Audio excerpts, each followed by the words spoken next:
do a presentation this early in the morning.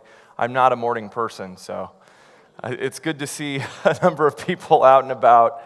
And you have to forgive me as well. I had a surgery a week ago, so that's why they brought this chair up here, this nice cushy donut for me to sit on if I have to. So hopefully that doesn't happen. Open minds, like Alejandro said, I've been here, I think this is my 5th or 6th year, and a few times speaking. I love coming here. I really think that this audience has the most open minds of any UFO conference that I've been to. And what we're going to be talking about today is probably something unlike any other speaker, any other topic that you're going to see people discussing, because it involves getting into some minutia and some very technical stuff that I'm trying to kind of give you a brief overview of some things that have been going on the last couple of years. And you may have noticed on TV, on YouTube, and there, I think, has never been the amount of attention drawn to this topic of UFOs and aliens by the media as we've ever seen, at least comparing it to the 50s and 60s, where the media did take a lot of note of what was going on. And so today we're going to try and see if we can come to any conclusions. Why is this happening? Is there a pattern here? When it comes to presidents, how can we know what they know? Right? If we want to know if the U.S. presidents have any information on the alien subject, we have official documents. There's been a number of talks today that have looked at some documents released in the FOIA reports and things like that. We also have the ability to look at official statements. A lot of the presidential libraries and things will keep track of every word that every president has said in public. We also have unconfirmed stories. Now, this is where the legends and the rumors come in. And you may have heard, for example, President Eisenhower in a secret meeting that took place perhaps at Holloman Air Force Base. And they supposedly a ship had landed, the occupants came out, and they spoke with the president. It's great. It's at this point, it's nothing really more than legends and rumors. And I heard so-and-so say that he saw the tape that so-and-so showed him. Really hard to confirm.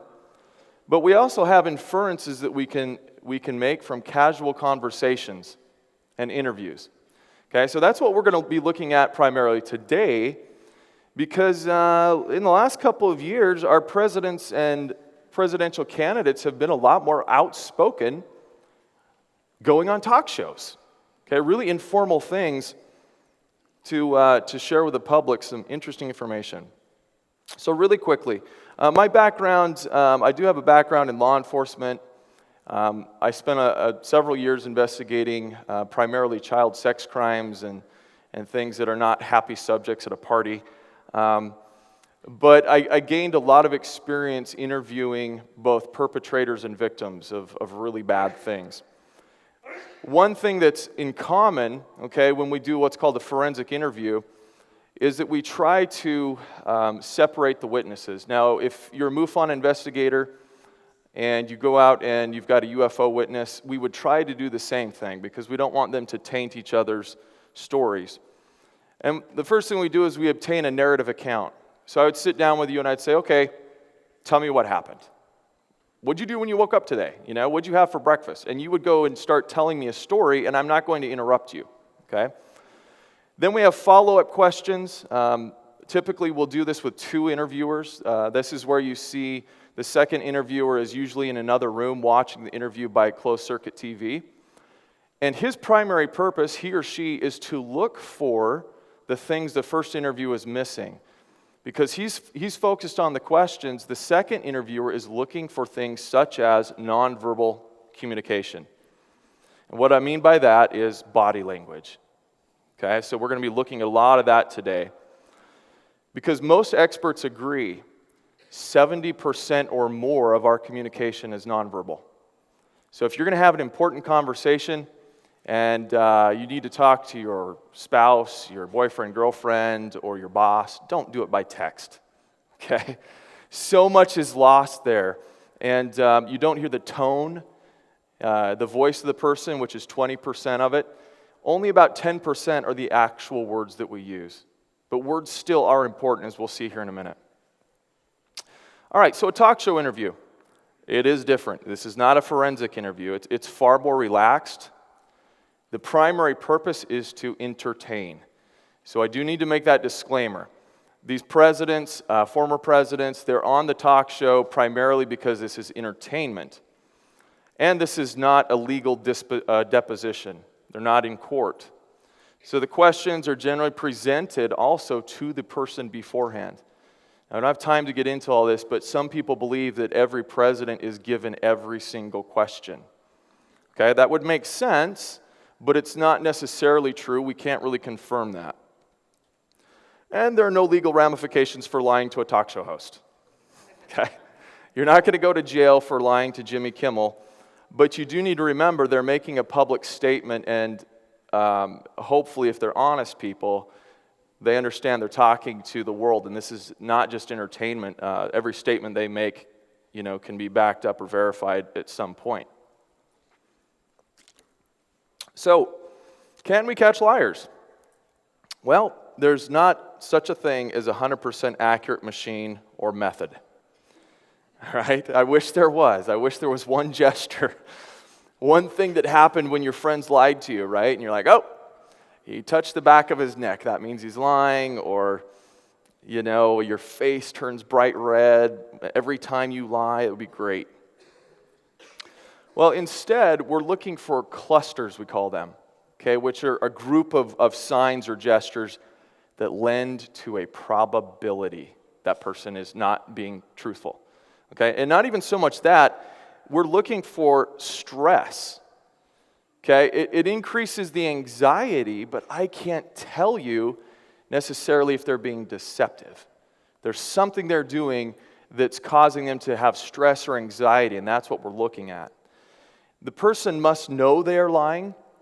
Okay, if I had a bad memory and I told you something that I didn't know was a lie, it may not give that same indication.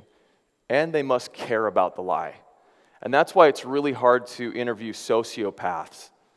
Okay, the guys who have no emotion, who kill and don't even think about it, because at the end of the day, we're just not getting that same guilt and everything that comes through. Okay, so let's jump into this. What we're going to look for, first of all, in a lot of these interviews, it's going to be Jimmy Kimmel. I think he's a very funny guy, and he's actually quite good at giving these interviews. You're going to look for, if you want the truth from somebody, some questions maybe the subject didn't think to ask. We're going to look for the subject providing indirect answers. You ask them a direct question and they come back and they don't really tell you what you were looking for, okay? So you'll see Jimmy Kimmel, a good interview will redirect that, kind of like you're in court. It's like, hold on, all right, that's all nice and good, but I want to know this. Jimmy Kimmel also puts these presidents on notice, I call it. He's going to set it up, and this is what I would do in interviews, and I sit someone down, I say, now before you answer, let me remind you that what you're telling me now can be backed up, and you could be prosecuted in court. You could be charged with lying to a federal investigator. So it's really important you tell me the truth. Okay, and that gets them on notice. We're going to look for statements that we call markers or tags. These are things that just kind of hang out at the end of the sentence. You're like, what? What did that have to do with anything? Okay, and we go back and we explore that a little bit more. And we're also going to look for chronology that's out of order and rambling sentences. Okay, you're going to see this a lot in the Bill Clinton interview. Things are kind of mixed up and we don't know which happened first. Doesn't necessarily mean it's a lie, but it could mean the stress is kind of building up here and people will start to ramble. Now, as we look and compare Bill Clinton to Obama, Clinton is a rambler. He tends to fill the space with just talking until something comes out that makes sense. Now, Obama is very much more precise. He thinks about his words carefully. Now, I hope also that nobody feels that I am of any particular political persuasion. I don't care about the politics in this. I remain neutral in it, okay? So let's take a look here. Here's a timeline of some things we're going to be looking at today, and I hope I can stay on schedule because I want you to see all of this stuff pretty much. Starting in 2014, President Bill Clinton appears on the Jimmy Kimmel Show in April. This kind of started the whole thing for me. He talks about UFOs and aliens. A year later, Obama appears on Kimmel.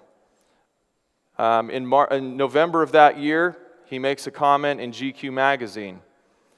In December of that year, Hillary Clinton starts up in her campaign trail and talks to a newspaper. Then Obama goes on the Ellen DeGeneres show, and then Hillary appears on Jimmy Kimmel, and then finally, as Hillary's wrapping up her campaign, she makes a couple more comments, and the final video I want to show you, I just posted on YouTube. If you're interested in any of this, just Google Bill Clinton UFO Kimmel analysis. It'll pull up all the videos. But this final video I put up last week, I think just got 100,000 views within the week, which really surprised me because it was already out there. But these are the final comments that Obama has made publicly on UFOs. Okay, let's start with Bill Clinton. April 2nd, 2014. I think it was a Wednesday or so, Jimmy Kimmel comes on the show and he says, when Bill Clinton gets here in a couple days, I'm going to ask him about the UFO files and what he did to look into it. Okay? So I want you to look for a few things. Restraining gestures. These are things that people do to kind of limit the movement of their arms and their hands. You're going to see Bill Clinton gripping the arms of the chair. Okay, so before this, he was very gesticular motions and using both hands and very animated. He was talking about cheese and joking around about some other subject. They go to commercial, come back, and his hands are tight on the sides of the chair. Crossing legs and arms, it could mean that you're cold. But taken in a cluster, it's also a sign of being closed-minded or defensive. Okay? Also tightly pressing the lips. You're going to see increased swallowing, jaw flexing, moving the tongue around the inside of the mouth. These are all things that I have to skip past because we don't have time. But we're looking for a change in his baseline, okay, from his previous posture and behavior. Okay? So let's take a look at this. He's going to use some extraneous phrases. Jimmy Kimmel asks him if he looked into the UFO files. Anytime someone says, sort of, kind of, maybe, okay, or if they start out, well, that usually indicates at least some type of uncertainty. He'll change the subject. He'll confuse the chronology of events. And then we might even see him make a contradiction in his speaking. So let's take a look at this. Sort of. Sort of. Yeah, we had, I think it was at the beginning of my second term, we had the anniversary of Roswell. You waited that long? I did. Wow. Well, I didn't. And then there's also Area 51. You remember there was a great sci-fi movie where there was an alien kept deep under the ground in Area 51? So first I had people go look at the records on Area 51. Did you catch that? Not many people notice that right after he answers Kimmel in the affirmative, he slips in a complete denial. You waited that long? I did. Wow. Well, I didn't. And then Now we have three interesting flags in one sentence. Clinton starts by stuttering, offers a complete contradictory statement to his previous one, and then backs out of the dead-end alley by changing subjects completely. Why would he offer denial and slip it in so quickly without qualifying the statement? Okay, now this whole analysis, I turned it into 40-something minutes, and it was a 1 minute and 50-second section, okay, of the interview. I thought it was going crazy. I'm like, is there really this much to read into? Okay, so before you judge me on being hypercritical here, when you talk to body language experts, for example, the TV show Lie to Me, okay, Paul Ekman, he was the person who coined the term microexpressions. And these are those tiny little parts of your face, like your lip raises a tiny bit within a thousandth of a second. And they're looking at these things and have had a high chance of predicting whether the person is being deceptive. So when you look at what I'm doing, I've gathered what the experts have said about these things in clusters and giving you just a general sense. I don't get way down in the weeds here. All right, Bill's feeling uncomfortable. He's backing out of what I call the dead-end alley. Well, yeah, you remember Area 51? Well, there was, people thought there were aliens there, so I had to go look at this and that. Now listen, as he starts talking, he's going to start stopping himself as well. All right, he's going to give superfluous information. He's going to start telling us about special clothing you put on to go into Area 51. Okay, we'll talk about that right afterwards. Confusing the logic. Now, he did have a stroke, at least one. Sometimes when people have strokes, they aren't able to form logical, thoughts as well as they used to. And then he's going to talk about the Roswell papers and that he had them reviewed. What happened to the Roswell papers? Well, according to Roswell, they burned up. There are no Roswell papers. Okay, he said he had everything reviewed. So we're wondering, what is he talking about? Okay, so let's look at this.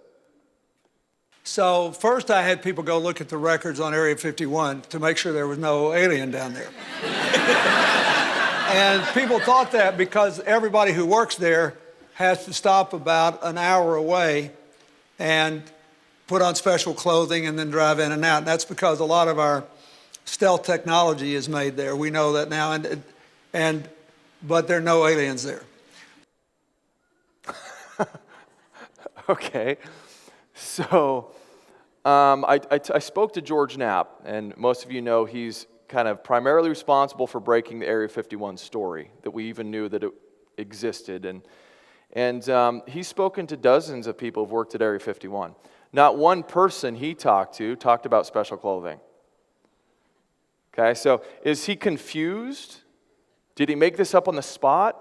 Or perhaps did somebody else in the know give him a little bit of information, and he got so much information, he can't remember what he was supposed to say, could say, or couldn't. So he starts talking about something and puts on the brakes like, whoa, stop. And then he's like, and they have to put on special clothing, but there's no aliens there. Okay? Possibly. He's getting a little confused and a little bit stressed. Well, at this point in the interview, if you were to watch it, finally Bill Clinton starts to get a little bit more comfortable again. Okay? He gets back to his normal, relaxed self, and Jimmy throws him a curveball. And he says, well, if you saw that there were aliens there, would you tell us? Okay? And Bill Clinton says, yes. I don't think this part is in this clip, but he nods his head yes really quickly. He closes his eyes and looks away as he does it. Okay? Now, we could get into the whole thing about when someone answers you, there's actually an optimum time window. If someone answers you too quickly, it could indicate that answer was prepared for and they were ready with their story. Okay? Because they knew you were going to answer it, and so they're ready to go. If it's too long, that's also a bad sign because, hey, are you cheating on me? Am I cheating on you? It's a simple question, yes. Okay? That delay can indicate also deception. Well, right as he feels comfortable, he's going to start talking about the possibility of life on other worlds. And he says, I think that there's, scientists are finding so much information about new planets, and there's a really good chance that there is life in other worlds. Now watch what happens when Jimmy asks him, oh, you're trying to give me a hint that there are aliens. Okay, watch what happens. They might be able to support some form of life, so it makes it increasingly less likely that we're alone. Oh, you're trying to give me a hint that there are aliens. No, I'm trying to tell you I don't know. Oh. Let's play that again for those who missed it, because it's pretty subtle, but it's definitely present and quite remarkable. I bet Clinton probably didn't even know he did it. It happened rather instinctually before he caught himself and began talking. Watch again. This time look for signs of incongruence. Oh, you're trying to give me a hint that there are aliens. No. Did you catch it? I almost couldn't believe it when I first saw what Clinton did. He nods his head yes. He actually nods his head yes in response to Kimmel's question. You're trying to give me a hint that there are aliens. Clinton immediately nods yes and then quickly says no. And the jaw clenching has returned. Well, there's one other thing I want to point out, an even more subtle reaction, because some of the best indicators of tension are the most difficult to spot. Take a look at Clinton's left hand. As we already discussed, lack of hand gesturing can be an indicator of stress. His hands are back on the arms of the chair, completely motionless, until here. Oh, you're trying to give me a hint that there are aliens. A very convenient time to have a nerve twitch. When Kimmel says, are, that there are aliens, the fingers on the left hand clench and slightly retract. It's almost as if he was shocked by the idea that Kimmel may think he's hiding the truth. Okay, so again, am I being hypercritical? Absolutely. Okay. If we're looking at micro expressions on a face, I'm looking at twitches, I'm looking at things. Now, that one little twitch, no, that could be a remnant of a stroke. Okay, but it's the timing of when this stuff happens. Does it mean he's lying? No, it doesn't. But it could mean that his stress level is going up, and that particular question kind of perhaps shocked him, or the response he thought he was going to give.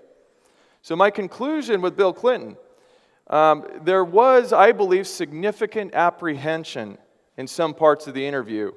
Something about the UFO subject produces a stress for him. He showed guarded and frustrated behavior, but at the end of the day, we don't know the root causation.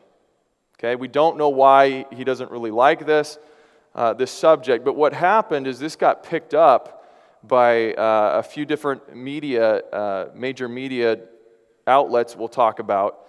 And by the time Obama appears on Jimmy Kimmel in March of 2015, the Clinton video had already made the rounds. Okay, so it was on the Drudge Report, the World Net Daily News, the LA Times did a story on it. And here we have two stories. One of them appears, I believe it was the day of or the day before President Obama appears on Jimmy Kimmel. The LA Times does a story. In that story, they say, will Jimmy Kimmel get Obama to talk about aliens? And they make a link in the story to my video of President Clinton. Okay, and they said, look, Ben Hansen, look at this. This is what he thought. Will he ask Obama the same thing? Okay, well, something really kind of interesting happened with that, and I think this explains it pretty well. Now, on the day of the Obama interview, the Los Angeles Times actually ran a story about Kimmel and whether he would ask Obama about aliens like he did Bill Clinton. This story provides readers a link to my video analysis on the former president. It's likely that Kimmel's production team picked up on the story and watched the Clinton analysis because Jimmy actually makes reference to my video during his interview with Obama.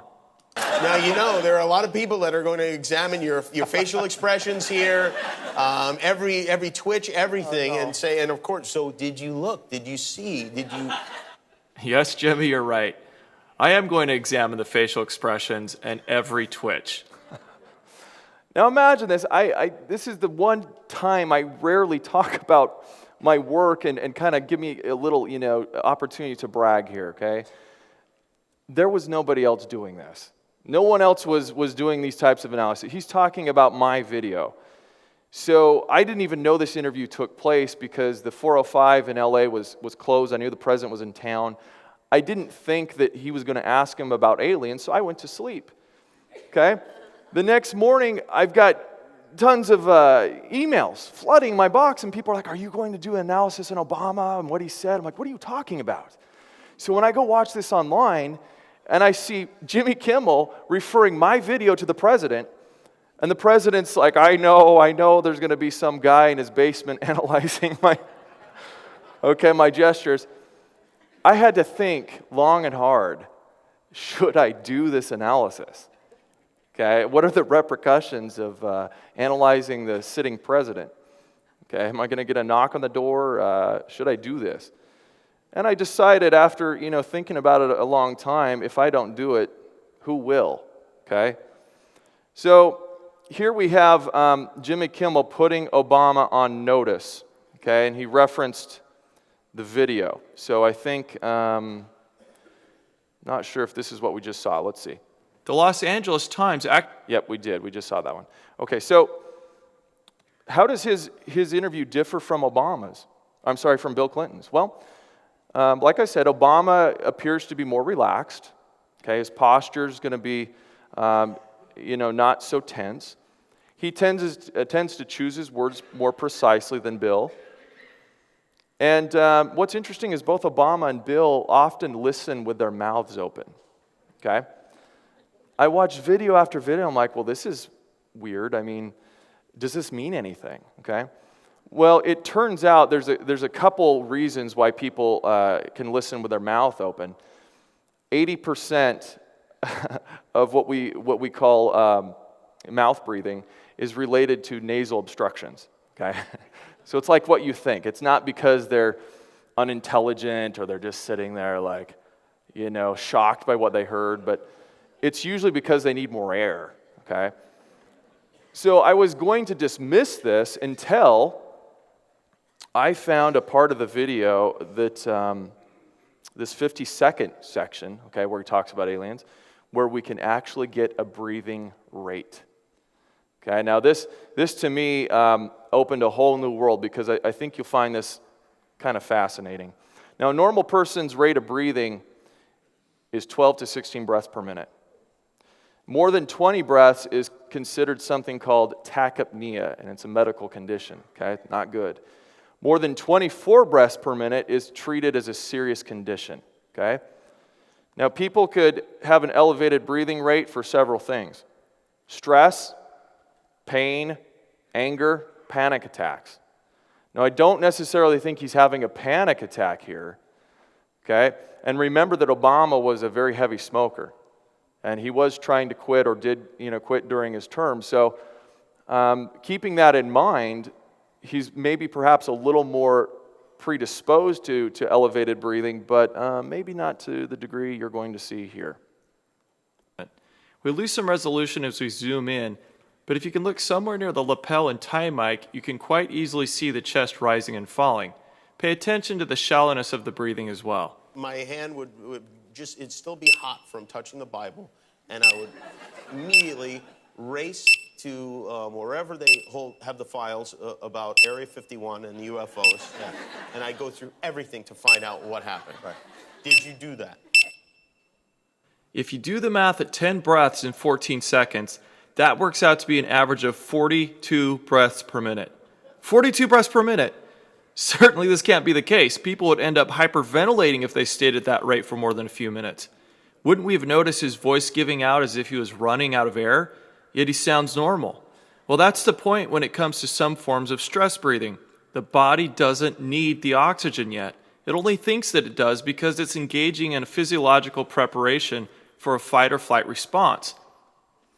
So if you've ever had the unfortunate opportunity to take a polygraph, okay, they hook you up with a number of things, and one of the things is a tube that goes around your chest, okay, and that is to measure your rate of breathing. Now, when someone's asked a question and you answer yes or no to the polygrapher, it's not like you suddenly start breathing 42 breaths a minute and you continue for several minutes. Okay, that's not what the machine measures. Those physiological responses can happen within just a few seconds and then instantly return back to normal, okay? Because I had comments on YouTube and people are like, well, you only took 10 seconds there, obviously he wasn't doing it for a full minute. And I'm like, okay, you're not understanding here. It's that moment of time where the body thinks it needs the oxygen, but it doesn't. Okay, now let's move on. Obama and the UFO subject, how does he treat it? Well, if you look historically, everything I was able to find about him talking about UFOs, he jokes about it. Okay, now Obama uses humor often. He's even if you don't like him, his charisma is something that's well noted. He Tends to be a very likable guy in that sense, apart, from politics you may not agree with. But he's always treated the UFO subject with derision. Okay, he's laughed and even mocked people in a sense. Okay, there was a Democratic debate in 2007. We'll see a little bit of that, and a remark he made in Roswell, which we don't have time for, where he made a joke about people asking him about aliens. And he said this a few times, and he said, well, the kids, 8, 9, 10-year-olds ask me, and I always tell them, if I told you, I'd have to kill you. Okay, and you'd think the crowd would big laughter and everything, and everyone's kind of like, you're talking about killing kids, President. Okay, didn't go over too well. Now, on the Kimmel show, when he's asked about aliens, he makes 3 jokes. A series of 3 jokes, okay, before he finally answers. So everything has been laced with this humor. You can watch the whole interview later if you want, until now, okay? Let's take a look. It's at the The top of aliens my won't list. let it happen. You reveal all their secrets. They exercise strict control over us. Now, there are a lot of people that are going to examine your facial expressions here, every twitch, everything, and say, and of course, so did you look? Did you see? Did you explore? I can't reveal anything. Oh, really? Did you guys hear that okay? Do we need to turn it up just a little bit?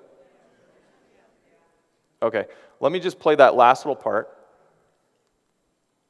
Every twitch, everything, and say, and of course, so did you look? Did you see? Did you explore? I can't reveal anything. Oh, really?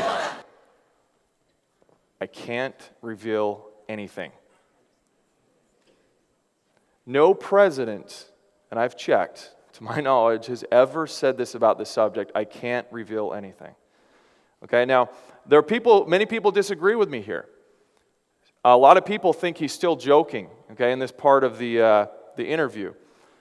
But when you take the cluster of all the things in the longer analysis you would see here of everything that's going on, okay, it's not just that he stutters a lot. It's not that just he made all these jokes to perhaps deflect, he jokes a lot. But we have the elevated breathing, we have jaw flexing, we have this hard swallow he does right before, his demeanor shift, the averting of the eyes. You see what I believe is a demeanor shift that is so significant from his previous gestures in this part of it that leads me to believe this is a serious statement, okay? When he says he can't reveal anything. So let's take a closer look here. Every twitch, everything, and say, and of course, so did you look? Did you see? Did you explore? I can't reveal anything. Oh, really? Okay? Not the same as it was before. Now, the media got this all wrong. The next day, the headlines, even Jimmy Kimmel's YouTube video says, President Barack Obama denies knowledge of aliens. Okay, mainstream media runs with this.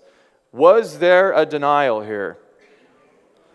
There is no actual denial of knowledge. That's key. Okay, they got it wrong. He said he can't reveal anything. Now think about this for a minute. Okay? What if the White House had previously made a statement, okay, about ETs and extraterrestrial knowledge or presence?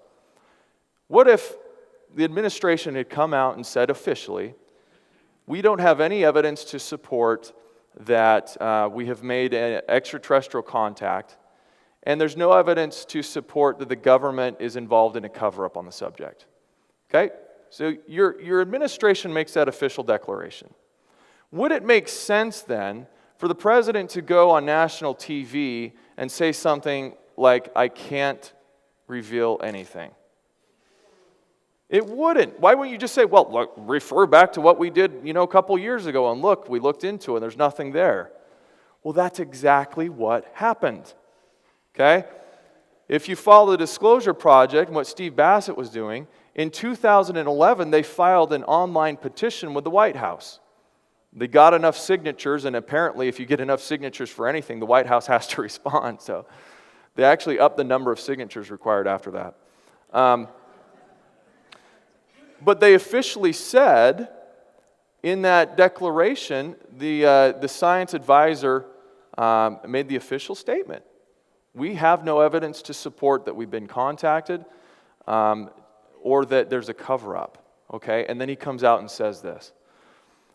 Getting into the weeds a little bit more, around the same time we have John Podesta.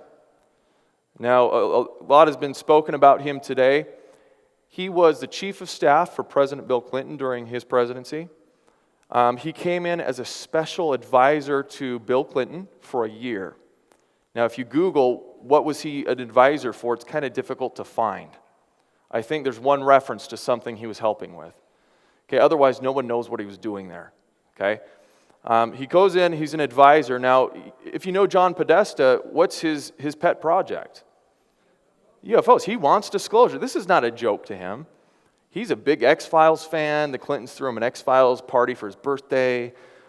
He spoke at the press club. He wants disclosure. Okay? So you may have heard this, but the day that he leaves President Obama and helping him in the White House, he makes a tweet. Okay? And he says, finally, my biggest failure of 2014. So he's looking back at the whole year. Once again, not securing the disclosure of the UFO files. Okay, so people are like, oh, that funny Podesta, the UFOs. This is not a joke to him.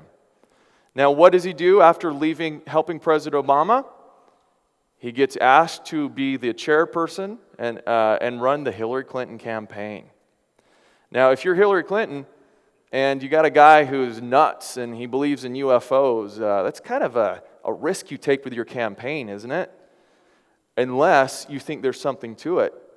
And unless you really trust this guy that he's not wacko. Okay? So we're going to look at one more media stop that President Obama makes here.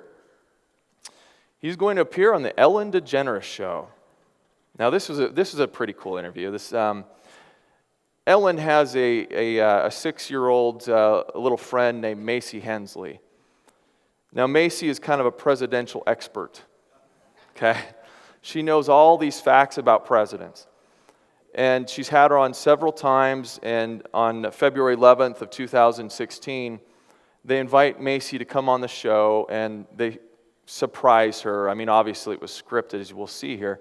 Surprise her by having Obama appear, and she gets to interview President Obama, okay? So some things we're going to look for. She's going to ask him about aliens, okay? He's going to make a few more jokes. Jokes and humor, we don't have time to explain how, but they can be used as deflections, okay? They can actually be used to make people feel stupid, okay? And I use the example of cheating on your spouse, but if you came home, for example, and your wife were to ask you, are you cheating on me with that woman Susan from your office? And you say, am I cheating on you? Yeah, I am, because you know what? On Tuesdays, that's coupon day, right? And you go to the store and use all your coupons. Well, all the money we've been saving for that, you know, I bought a timeshare in a cabin on Tuesdays, and that's where I go with Susan, because I know you're not going to be around. Okay, and then your wife is kind of sitting there like, oh, I feel kind of stupid, right? Humor can be used in that sense to diffuse, to delay, to distract, okay? So remember now, he's talking to a 6-year-old. I don't think he's trying to deceive this 6-year-old here, but we do know this interview was staged. Now, Macy can't read yet, okay? When she was 5 years old, there's even an Ellen show where they show the cue cards that she uses. They draw little pictures for her. Okay, so that's what they hold off camera for her to read to know the next question. Now, if you watch carefully during this interview, you might even see Obama and Macy looking off to the side of the camera to read their cues. Okay? I could show you more evidence that this was staged. It is definitely scripted. But why does that matter? Okay? Well, we'll deal with that in just one second. It was very deliberate and precisely worded. Now, if you're talking to a 6-year-old, yes, you're talking to a child, but who else are you talking to? The world, right? Everyone else is watching. Okay? And if you had time to write out your question and put it on a teleprompter or a cue card, that makes it especially important. Okay? Because you know exactly what your words are going to mean. Okay? And you're also going to see that his answer is a contradiction to his previous position. Let's take a look. You have questions for the president? Yeah. This is a big moment. You can, whatever you want to ask. What's your first question? So, is there really a book of secrets? That's a secret. Yeah. Like, what kind of secrets would you want to know? What would be in the book of secrets? If aliens are real. Well, what do you think? Well, after watching this TV show, I think aliens are probably real. Golly. Okay. Well, Which TV show was that? I think it's called, like, America's Book of Secrets. there you go. Well, The seems like somebody spilled the secrets already. I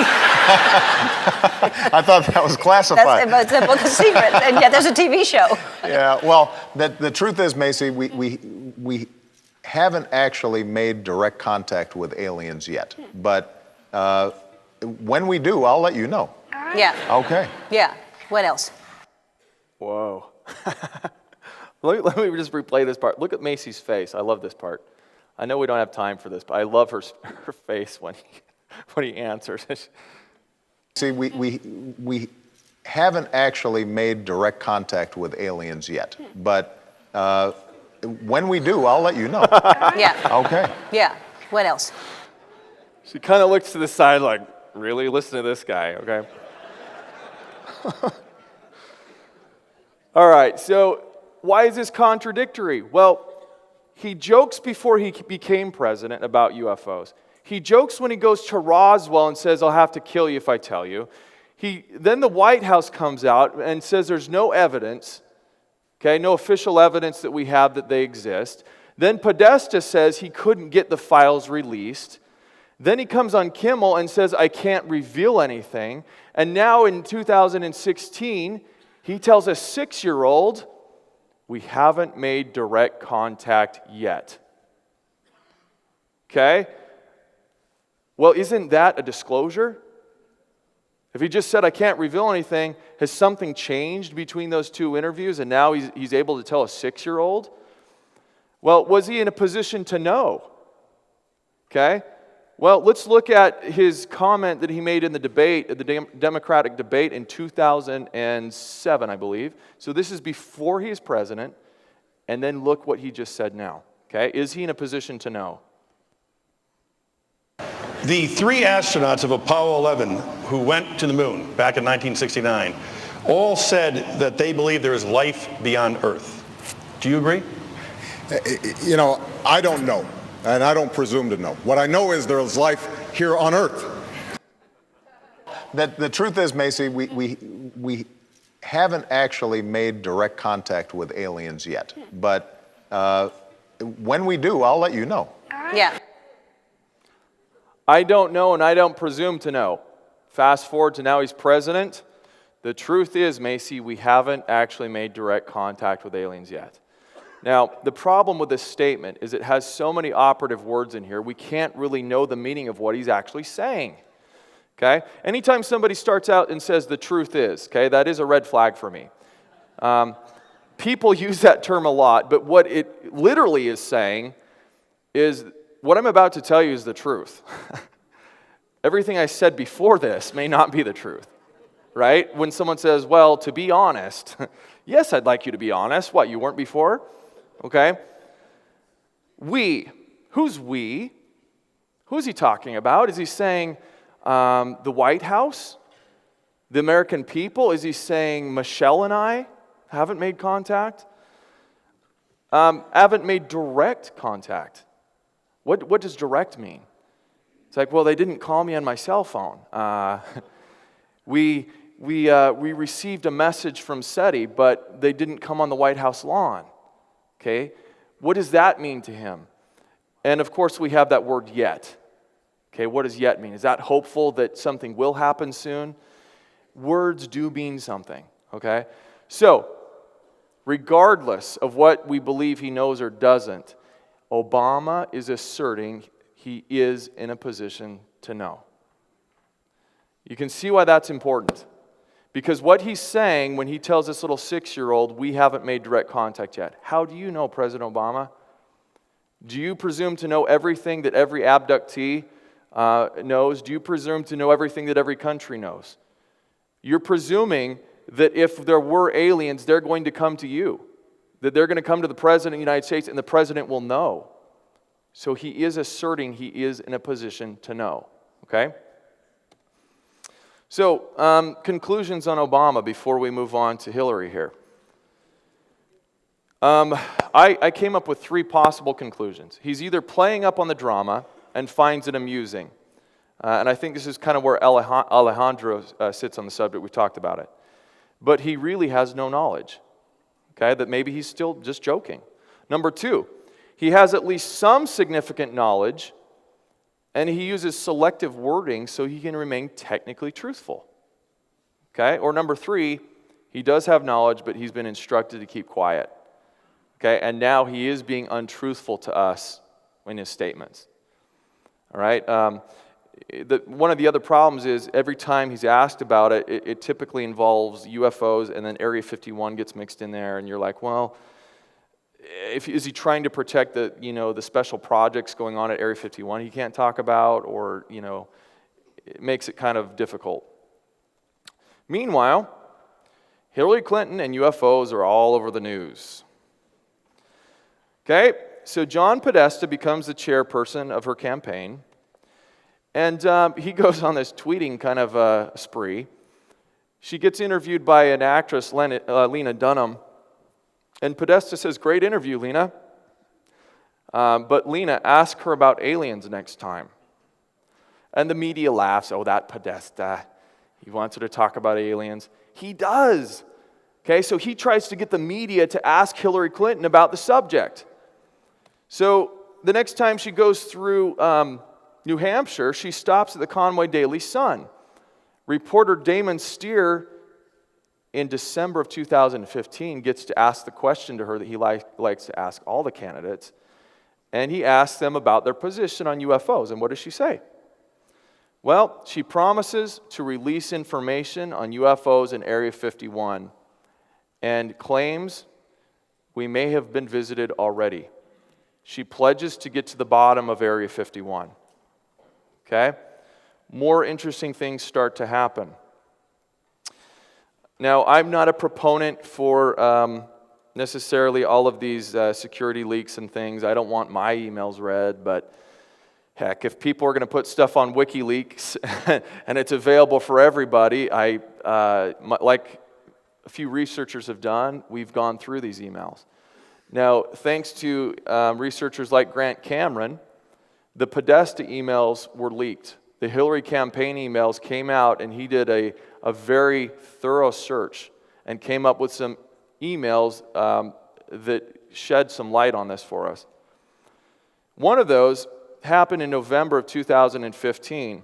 Okay, so you can see the email. You probably can't read it from there, but what we have here is we have Betsaida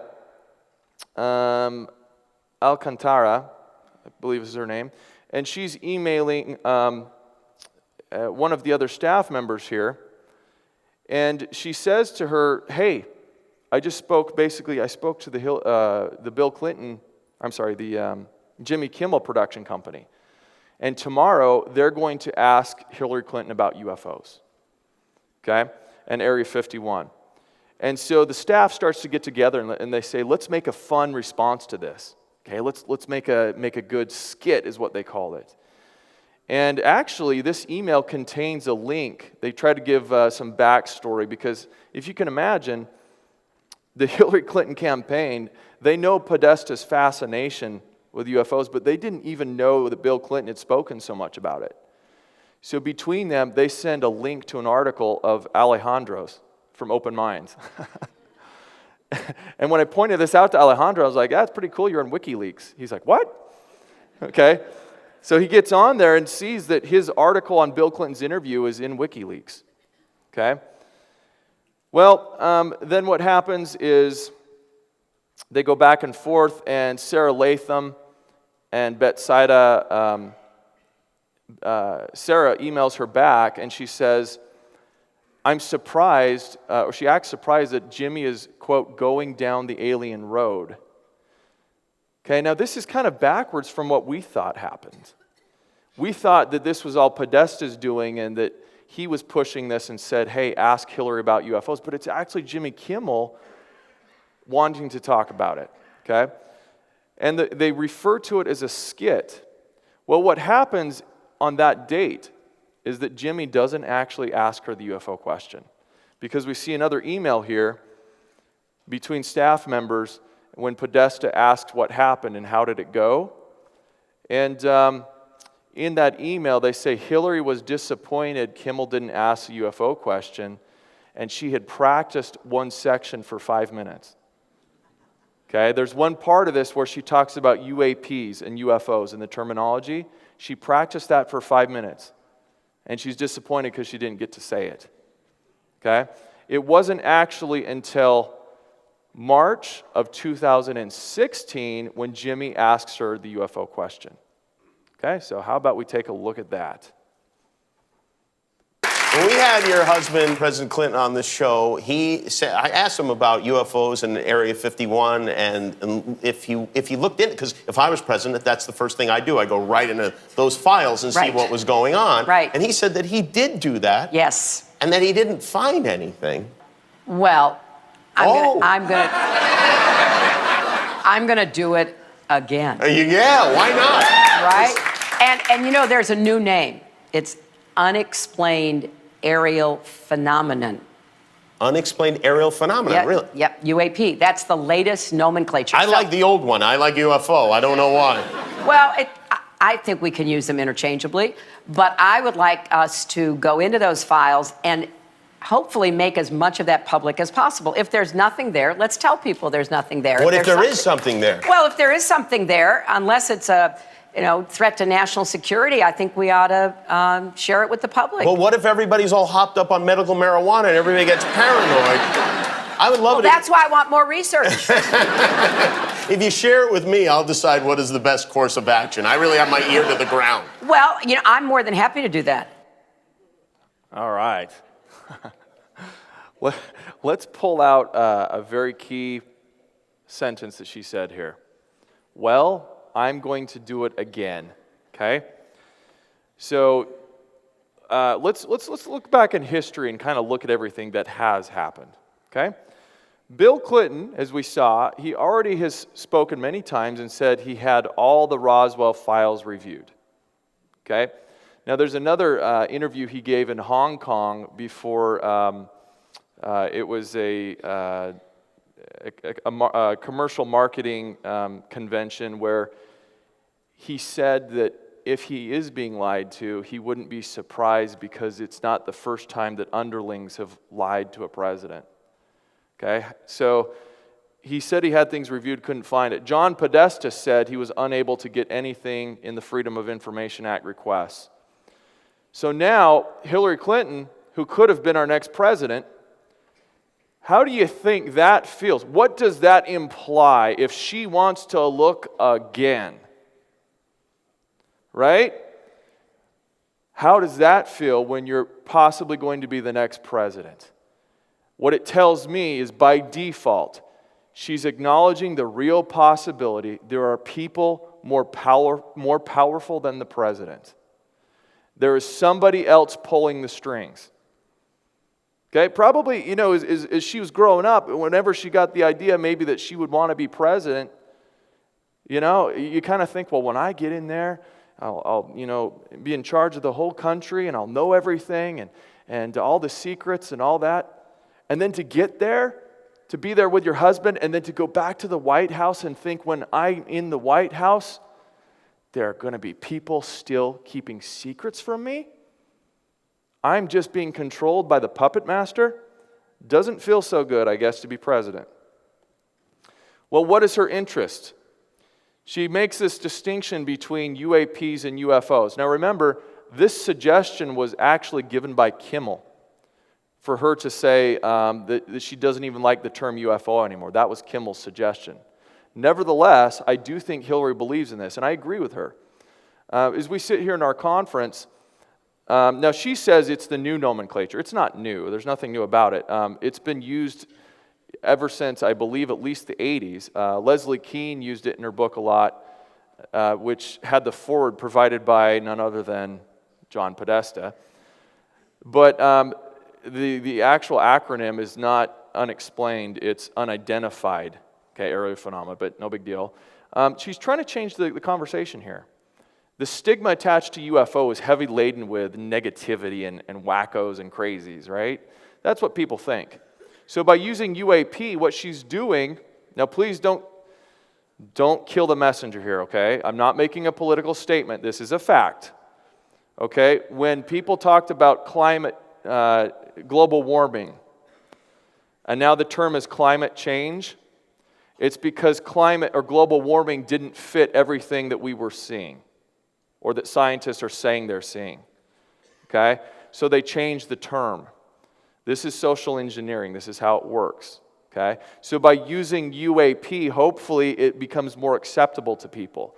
So we are seeing she's trying to make a social movement here, okay? Now, despite Kimmel and Podesta prodding her to come out and say things, the Clintons do have a genuine interest in UFOs. And of course, I don't have to get up here and explain all of the Rockefeller connections and everything there. But what I found is most interesting here is when she talks about would she disclose. She wants UFO disclosure unless there's a threat to national security. Okay, well, don't we all? But if there are secret keepers and they are classifying this information and keeping it from us, what do you think their reason is going to be for keeping it a secret? National security. Of course that's what they're going to say. Okay? So the question is, do you think Hillary would have told if she did find something in the files? Okay? Well, I did dive into this a little bit. Let's take a look at this part. What does Hillary believe? What if there is something there? Well, if there is something there, unless it's a threat to national security, I think we ought to share it with the public. What if there is something there? Well, if there is something there, unless it's a threat to national security, I think we ought to. Oh my, did you notice that? In my opinion, this part of the interview feels the least rehearsed and unplanned, and we may be getting a very genuine reaction here. Hillary has been sitting more or less straight up in her chair. When Jimmy throws back the question to her, what if there is something there, she makes quite a dramatic shift and lean backward. We probably have a good 6 inches or more of leaning away. The cameraman had to actually pan to the left to keep her in frame. She then puts her head down and her eyes look at the ground and they start to dart back and forth as she replies with a noteworthy pause. Now, people tend to back away from things they don't like. Okay, so as she shifts backwards, if you can think about maybe meeting someone you don't particularly care for, okay, and you put out your hand to shake. Have you ever seen somebody actually lean away from the person as they're putting their hand out? Okay, when we feel uncomfortable or we don't like an idea or a person, that can actually be translated into movement away from that thing, okay? It's interesting that she does it right at that point. There's also some eye movement here known as clems, okay, or conjugate lateral eye movement. When people's eyes move in conjunction with each other and they go back and forth, okay, one of the things that might be indicating is it's associated with information processing, okay, or deep reflection. So what do I think all this means? Well, I think when she's doing this and pulling away and kind of looking side to side, is that she's having real deep second thoughts about this. And she's saying, well, if it is national security, I guess we should, unless it's national security, we should talk about it. I don't think she feels that certain that it's not going to be national security. I think she's uncomfortable with the idea that she might come up against that. Okay, her actual statement says this: if there is something there, unless it's threat to national security, I think we ought to share it with the public. Does that sound like someone who's very certain. Okay. Well, the final thing I want to move on to is just kind of wrap this up, and maybe we'll have some time for some questions here. We all know that, because of the elections, Hillary didn't make it to the White House, and that concerns a lot of people in the disclosure movement, because we don't really know anything about President Trump's position because he hasn't spoken about it. So is this going to be an issue? Are we further away from disclosure? Are we closer? What's going to happen? Now, many people believe that the presidents aren't given any information, okay, because their term is temporary. They're in, they're out. Why would you tell an elected official something if they're going to go spout it off and ruin everything? Okay, well, they don't have a need to know. Another thing, and again, this is not political, this is just what other people have told me who were in a position to know. This is not my opinion per se. But consider the question during the debates, why did the Republicans not attack Hillary on such an easy point? If you wanted to take a cheap shot and present somebody as crazy and kooky, well, look what happened in the Democratic debate. Do you remember a man named Congressman Kucinich? Okay? When he was debating President or Senator Obama, that clip I showed you, what happened right before that is they asked Kucinich about his UFO sighting. Okay? And there was some chuckles, and Obama made a joke about it. And guess what? His campaign pretty much tanked right after that. Okay? UFOs are kind of a killer, okay, to your campaign. So, could have been an easy shot for the Republicans to take against her, because here's the campaign manager saying, talk about aliens, Hillary. Hillary, went on Kimmel and talked about aliens. I couldn't find really one pundit or one person mocking her from the Republican side. Now, what does that mean?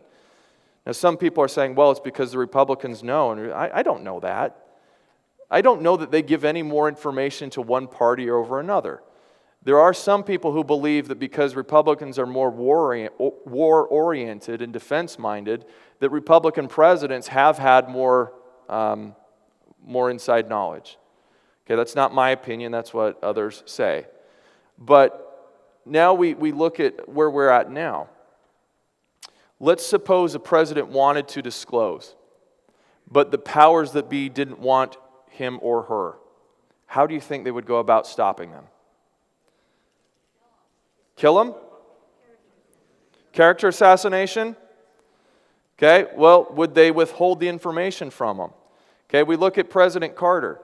President Carter, I'm just quoting the top of my head, or I could be totally wrong, but I believe there were hundreds of references that he made before he became president about how he was going to get into the files. Hundreds of documents or references that you can look up.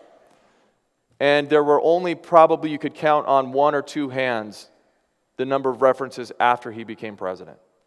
Okay, so did he hit a stone wall and they said, nope, don't even talk about it anymore? Okay? Would they threaten his or her family or career? Would they disclose just enough information to make it understood not to ask more? Okay? Well, what kind of political leverage would it take for disclosure to happen? If you think about it, and I'm not saying there are, but if there are secret keepers and you're in their position, why should they tell us anything? Okay? What do they have to gain by it? So what I want to do is I want to close with two quick videos for you that kind of set the tone for maybe where we're at here.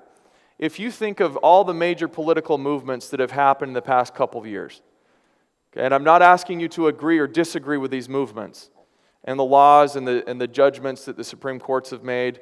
I don't care where you stand on either side. But if you think about how those movements came about, what had to happen? People had to get loud. People protested. People were in the news. People made enough ruckus that finally the political powers that be said, okay, we got to take care of this. We got to do something about it. My concern is that we just don't have that leverage yet. We don't have a social movement. And I'm not up here with a flag saying, let's do it, let's go hit the streets, right? I'm not saying that, but I'm saying this room, and not just because it's my lecture, but this room should be filled to the brim. This conference should have 10, 15, 20 times the amount and we should be doing this every month. Okay, thank you. An applause there.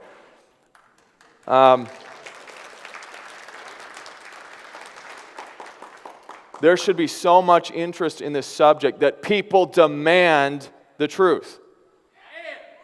Okay?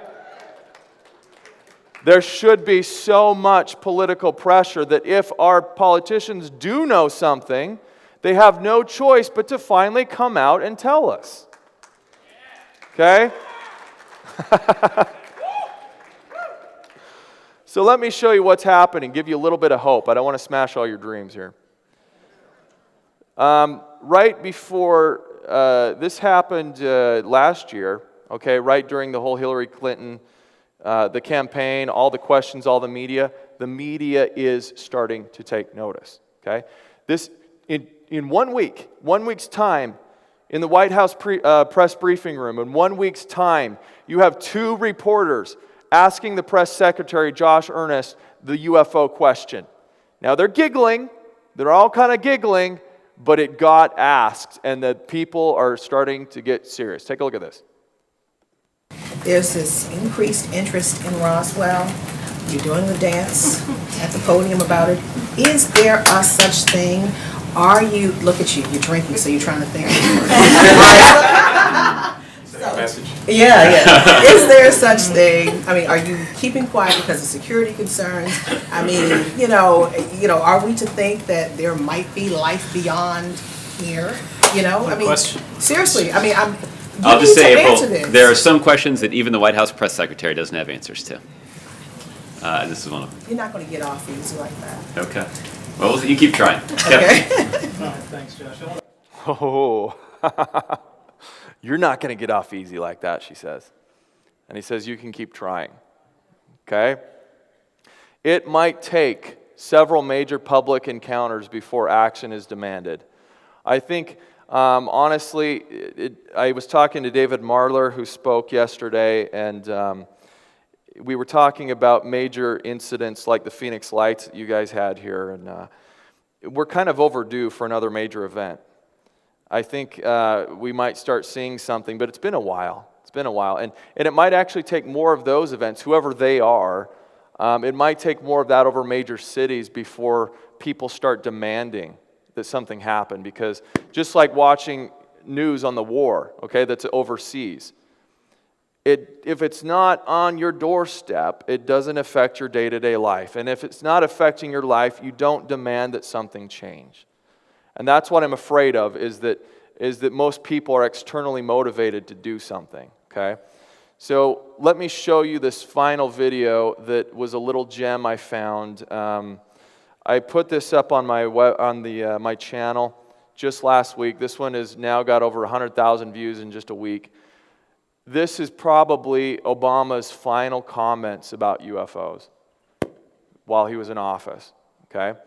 And just want you to consider everything we've seen and think for yourselves if anything has changed with his demeanor. He goes back to joking. Okay, he's reviewing everything that his administration did and all the challenges they had to overcome, and he throws in this joke. I don't know. To me, the joke seems a little bit different this time. Now, none of this was easy. There were some tough years in there. You had fiscal showdowns and government shutdowns and pandemics and oil spills and pirates. Y'all remember the pirates? I mean, the only thing we haven't had to deal with is like the asteroid, or the aliens. That's true, good point. Shouldn't have mentioned the aliens.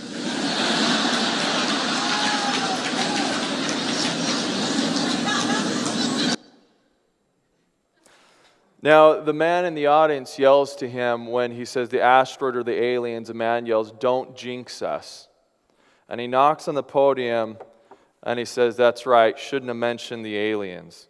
Okay? And then you have a very uncomfortable 8-second pause. That's true, good point. Shouldn't have mentioned the aliens.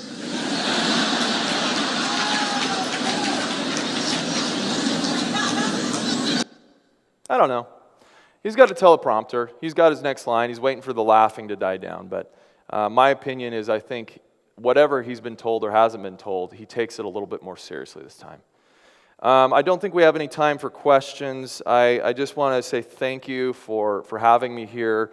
I'll continue to do this as much as my wife allows me to do these analyses. And thank you for coming.